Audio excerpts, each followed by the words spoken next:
Pernahkah Anda curang?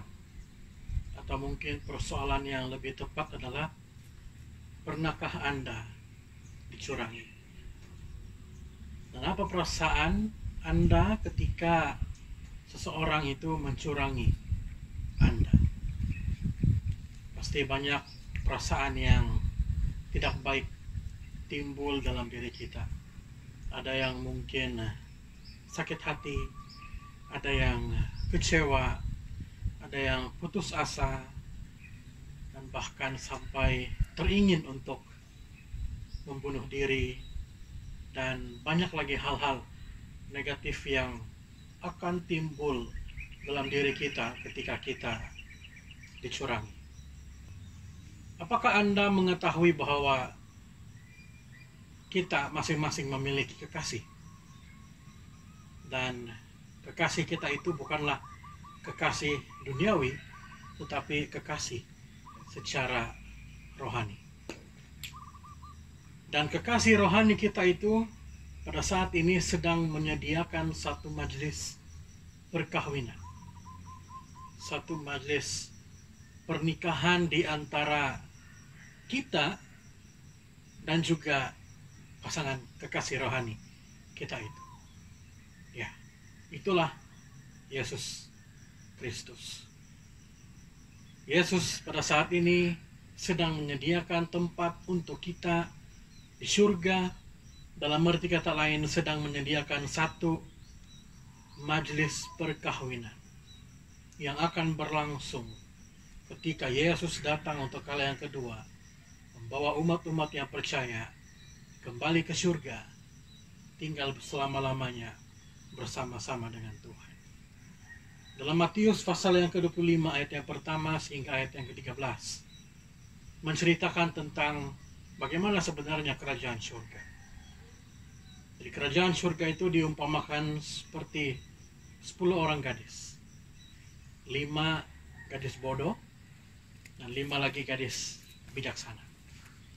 Singkat cerita, Anda boleh baca kisah ini di rumah, ataupun saat ini juga Anda boleh membuka Alkitab ataupun handphone Anda boleh membaca dalam Matius 25 ayat yang pertama sehingga ayat yang ke-13. Tapi saya mau menceritakan kepada kita dalam versi cerita. Jadi 5 gadis yang bodoh ini dan 5 gadis yang bijaksana sama-sama mau menghadiri suatu majelis pernikahan yang sama. Dan ketika mereka sedang menunggu kehadiran mempelai laki-laki, mereka terlelap dan mereka mulai kehabisan minyak pelita mereka. Jadi 5 gadis yang bodoh ini, mereka kehabisan minyak pelita dan kemudian mereka pergi untuk mencari minyak, supaya ketika mempelai nanti datang, mereka masih memiliki lampu untuk menyambut mempelai itu.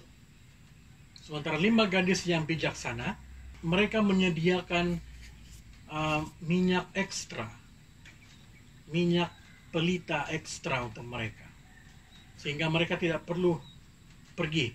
Mereka hanya tinggal menunggu kehadiran mempelai laki-laki. Ketika mempelai laki-laki datang, ternyata pada waktu itu hanya 5 gadis yang bijaksana ini yang sedang menunggu mempelai laki-laki. Dan 5 gadis bijaksana ini bersama dengan mempelai itu masuk ke dalam pesta perkawinan. Sementara 5 gadis yang bodoh tadi, mereka kembali daripada mencari minyak, ternyata pestanya sudah dimulai.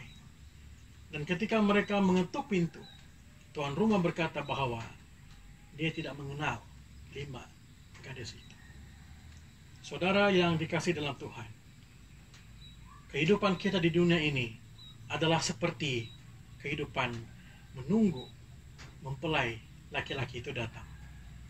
Kita sedang menunggu kekasih rohani kita untuk datang menyediakan majelis perkawinan untuk kita bersama-sama, perkawinan rohani bersama-sama dengan Tuhan di surga nanti. Persoalannya adalah, apakah Anda sudah memiliki minyak yang cukup dalam diri kita?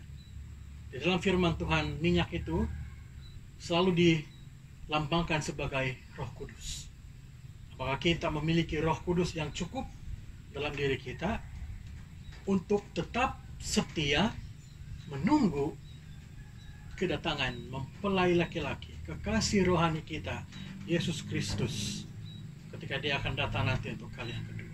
Atau kita mungkin akan menjadi seperti 5 gadis bodoh tadi, yang akhirnya mencurangi iman kita terhadap Tuhan, yang akhirnya kita mencurangi hubungan rohani kita dengan Yesus. Pastinya kita tidak mau menjadi seperti 5 gadis yang bodoh tadi. Kita mau menjadi seperti 5 gadis yang bijaksana.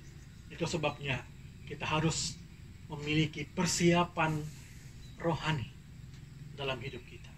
Kita harus memiliki minyak rohani, yaitu Roh Kudus dalam hidup kita, supaya kita jangan pernah mencurangi iman kita terhadap Tuhan dengan pergi kepada ilah-ilah yang lain. Saudara, mari kita tetap setia sampai Yesus, yaitu kekasih rohani kita, kembali ke dunia ini untuk menjemput kita, mempelai wanitanya, para gerejanya, umat-umatnya, mempelai rohaninya, ke acara pernikahan rohani yang akan diadakan di surga. Sebagai ayat untuk penutup renungan kita, saya mau bacakan di dalam Wahyu pasal yang kedua, ayat yang ke-10. Janganlah takut terhadap apa yang harus engkau derita. Saya lanjutkan di bagian terakhir ayat ini. Hendaklah engkau setia sampai mati. Dan aku, kata Yesus, akan mengaruniakan kepadamu mahkota kehidupan. Saudaraku, jangan kita mencurangi iman kita terhadap Tuhan. Mari kita tetap setia sampai mati. Tetap setia sampai Yesus datang menjemput kita ke acara pernikahan rohani di surga. Tuhan memberkati.